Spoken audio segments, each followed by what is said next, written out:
What up, everybody?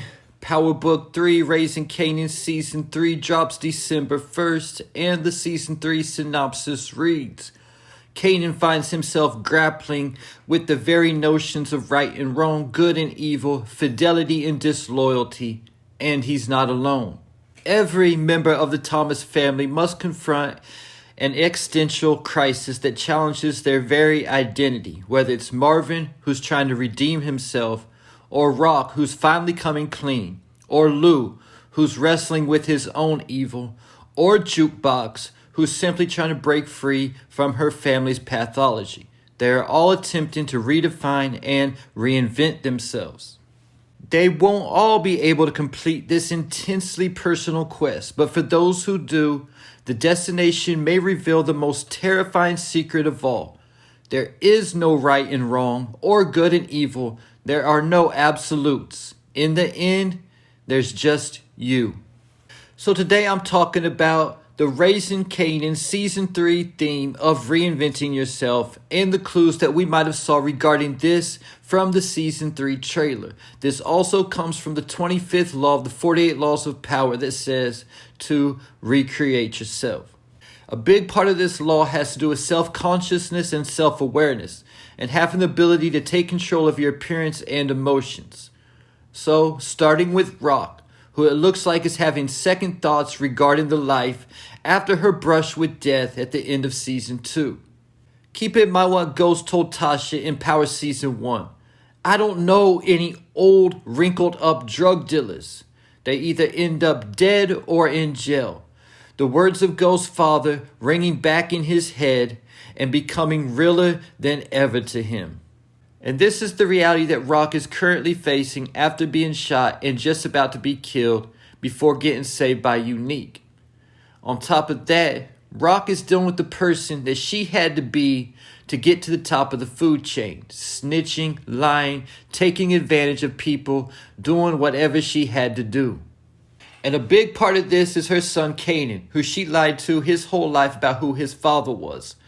And even once Kanan learned the truth, Rock continued to lie to him. The Season 3 trailer shows Rock telling Kanan, and I assume the whole Thomas family, that she's done doing what she's been doing. From now on, things are going to be different. This doesn't necessarily mean that she's getting out the life. She could just mean she's done lying, taking advantage of Marvin and Lulu and stuff like that. But the trailer also shows her having a conversation with Stefano Marchetti, the New York Don, telling him she's done shooting her way out of problems. But either Stefano's going to force Rock to get back into the game or force her to kill someone. If I was going to make an early prediction, I would say he's asking Rock to take out Sal Baselli, the New Jersey boss who Rock went to war with in Season 2. And as Rock is trying to change, we see from the trailer that the feds are going to be clocking her. And it also looks like from the trailer that Rock is going to be hooking up with Unique this season. And it also showed Rock catching a body, hopefully Sal Baselli. Getting me to Kanan. From the looks of the trailer, whatever changes Rock is trying to make and her coming clean about her past or whatever is too little too late in the eyes of Kanan.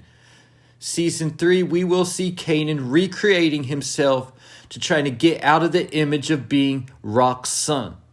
Imagine being Bronny James and trying to live up to the hype of your father. Well, that's the situation that Kanan finds himself in. No matter what he tries to do on the streets, he's going to be known as Rock's son. So we will see Kanan attempt to completely disconnect himself from any association with Rock. Law 41 of the 48 Laws of Power says, avoid stepping into a great man's shoes. And this chapter also talks about having a great parent. The book says to avoid that comparison, you must completely disconnect yourself from any association with that parent, even possibly denying privileges and creating your own way. And this is what Kanan will be looking to do. We hear him telling somebody in the Season 3 trailer that he doesn't take anything from Rock anymore. He's trying to make his own money. And he also tells someone, most likely famous, everyone got they hustle. We just got to find ours. Getting me too famous, who caught a body at the end of season 2, Freddy, in a robbery gone wrong. Season 1, we heard Kanan and Jukebox talking about how famous wasn't built for the life. But in the game, it's not always about being built for the life. It's about what circumstances force you to have to do. And after being kicked out of his mother's house, we see Famous focusing a lot less on his rap career and instead on the practicality of survival. Famous, also known as Sean, will be looking to recreate himself from the third grader who read the poem on the radio, who nobody takes serious, into a street dude that you shouldn't be playing with. How aggressive will Famous get? And what lengths will he go to establish his new identity? Getting me to Unique, who lost his day one Warrell at the end of season 2, right before Unique saved Rock. Before Warrell was killed, the last conversation that Unique and Warrell had was talking about the crack game and how baseheads are the joke of the neighborhood and the joke of the younger generation. So will Unique be trying to switch up his hustle in season 3? Is Unique going to try to see if he can make money in the weed game? From the looks of the trailer, Kanan is going to get into the weed game. Is it possible that Unique is going to be his connect? Then you add the fact that Unique's brother, Ronnie Mathis, is going to be getting out of prison, who is supposed to be locked up for the rest of his natural life, according to Neek in Kanan Season 1.